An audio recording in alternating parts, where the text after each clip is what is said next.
Bismillahirrahmanirrahim. Assalamualaikum warahmatullahi wabarakatuh. Hamdan wa syukran salatan wa salaman la nabiyya ba'da. Bersyukur kita kepada Allah Subhanahu wa taala dengan mengucapkan alhamdulillah. Berselawat kita kepada Rasulullah sallallahu alaihi wasallam dan mengucapkan Allahumma shalli ala sayidina Muhammad wa ala ali sayidina Muhammad.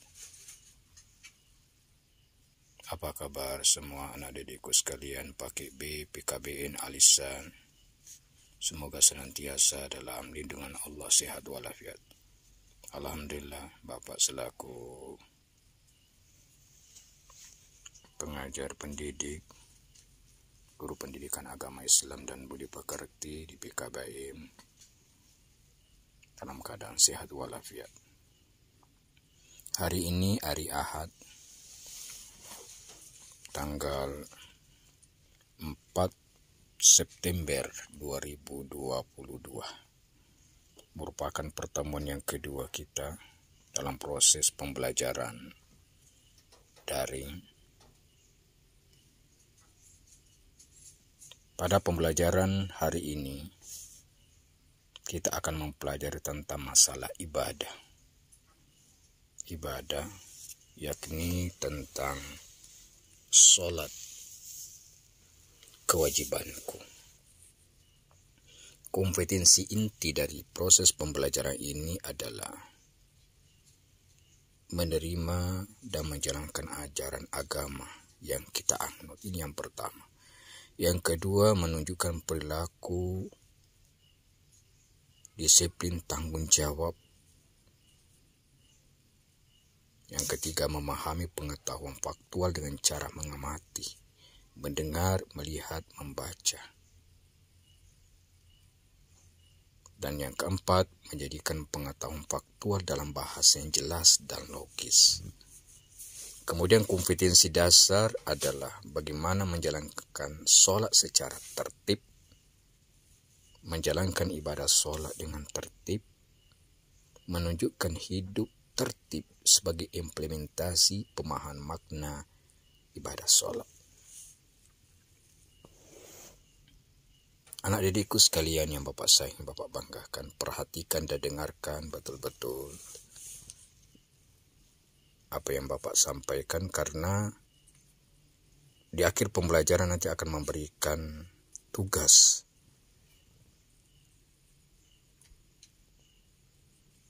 Mengerjakan sholat termasuk salah satu rukun Islam. Oleh sebab itu, mengerjakan sholat hukumnya wajib bagi setiap muslim yang memenuhi syarat. Muslim yang mengerjakan sholat akan mendapatkan pahala dari Allah Subhanahu wa taala. Sedangkan mereka yang meninggalkan sholat akan mendapatkan dosa. Agar sholat kita diterima oleh Allah Subhanahu wa taala, ada baiknya kita mengetahui makna dari sholat dan hal-hal tertentu yang berkaitan dengan sholat itu sendiri. Berikut ini kita akan belajar mengenai sholat dan hal-hal yang berkaitan.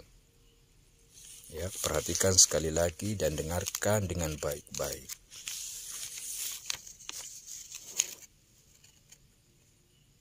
Hal yang pertama perlu dipahami inti ibadah sholat. Sholat berasal dari kata as-sholah yang artinya doa. Sedangkan menurut pengertian sholat, menurut istilah adalah suatu amal ibadah yang terdiri dari perkataan-perkataan dan perbuatan yang dimulai. Ya, yang dimulai dengan takbir atau ihram dan diakhiri dengan salam, dengan syarat-syarat dan rukun-rukun tertentu. Salat merupakan ibadah wajib yang dibebankan setiap muslim yang sudah balik 5 kali dalam sehari semalam, dengan total rakaat salat yang dikerjakan sebanyak 17 rakaat. Allah Subhanahu wa taala berfirman dalam Al-Qur'an, wa aqimus salata wa atuz zakata warka'u ma'ar raki'in, yang artinya dan dirikanlah sholat, tunaikan zakat dan rukuklah beserta orang-orang yang ruku. Al-Quran Surah Al-Baqarah ayat 43.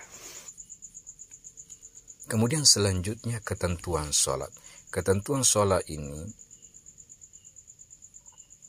dijelaskan tentang bagaimana rukun sholat. Rukun sholat itu yaitu sesuatu yang harus dikerjakan ketika kita mendirikan sholat. Seseorang yang lupa atau meninggalkan salah satu rukun sholat, maka sholatnya batal dan harus mengulangnya kembali. Ya, rukun sholat dan adik-adikku sekalian tentunya sudah pahami, ya, mulai dari niat sampai tertib. Ada berapa? Ada 13. Begitu juga syarat sholat. Syarat itu artinya sesuatu yang harus dipenuhi sebelum melakukan pekerjaan. Ya, syarat sholat merupakan syarat wajib sholat, sahnya sholat.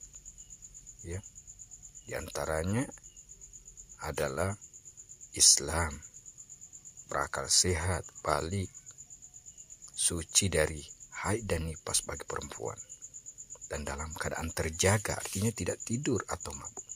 Syarat sahnya sholat seperti suci dari hadas besar dan kecil, menutup aurat, menghadap kiblat. Ya, anak didikku sekalian yang Bapak banggakan. Kemudian berikutnya adalah waktu sholat. Waktu sholat juga sudah ditentukan kapan kita harus mengerjakan sholat itu. Ya, sholat subuh 2 rakaat, ya waktunya ya waktu subuh. Zuhur gitu juga waktu siang, asar waktu sore, maghrib waktu petang, dan selanjutnya. Innas sholata kanat 'alal mu'minina kitaban mawquta. Sesungguhnya sholat itu adalah fardu yang ditentukan waktunya atas orang yang beriman. Ya. Kemudian ada hal-hal yang membatalkan sholat, tentunya sudah paham, sudah tahu. Ya. Selanjutnya hikmah sholat. Hikmah sholat adalah bagaimana kita sholat bisa dengan khusyuk. Karena dengan khusyuk itu mencegah perbuatan keji dan mungkar. Ya. Sholat menjadikan kita disiplin terhadap waktu, akan mudah berkonsentrasi mengerjakan pekerjaan dan merasa hidup tenang. Nah, inilah hal anak didikku sekalian yang perlu pahami tentang yang Bapak terangkan masalah ibadah, yakni tentang sholat. Kesimpulannya adalah hal yang pertama, salah satu yang termasuk daripada sholat itu sahnya adalah kita mengerjakan rukun sholat. Tepat rukun Islam yang kedua, betul rukunnya kita laksanakan dengan tertib, maka sholat kita jelas sah adanya. Hal yang kedua adalah sholat adalah suatu amal ibadah yang terdiri dari perkataan dan perbuatan yang dimulai dengan takbiratul ihram dan akhiri dengan salam. Selanjutnya sholat yang dihukumi wajib untuk kita dikerjakan namanya sholat fardu. Sholat fardu dikerjakan 5 kali dalam sehari semalam. Nah, inilah hal-hal yang Bapak dapat sampaikan. Mudah-mudahan bisa dimengerti, dipahami. Sekarang sediakan kertasnya. Nanti setelah selesai kirim ke WA Bapak seperti bulan kemarin. Ya. Soal yang pertama, apa pengertian sholat menurut bahasa dan istilah? Nomor 2, sebutkan syarat wajib sholat. 3. Berapa kali kita diwajibkan melaksanakan sholat dalam sehari semalam? 4. Kapan sholat fardu isya dikerjakan? Dan yang terakhir nomor 5, apa yang terjadi jika seseorang lupa mengerjakan salah satu rukun sholat? Demikianlah yang Bapak dapat sampaikan, lebih dan kurangnya mohon dimaafkan. Selamat mengerjakan tugas, sehat selalu dan sukses selalu.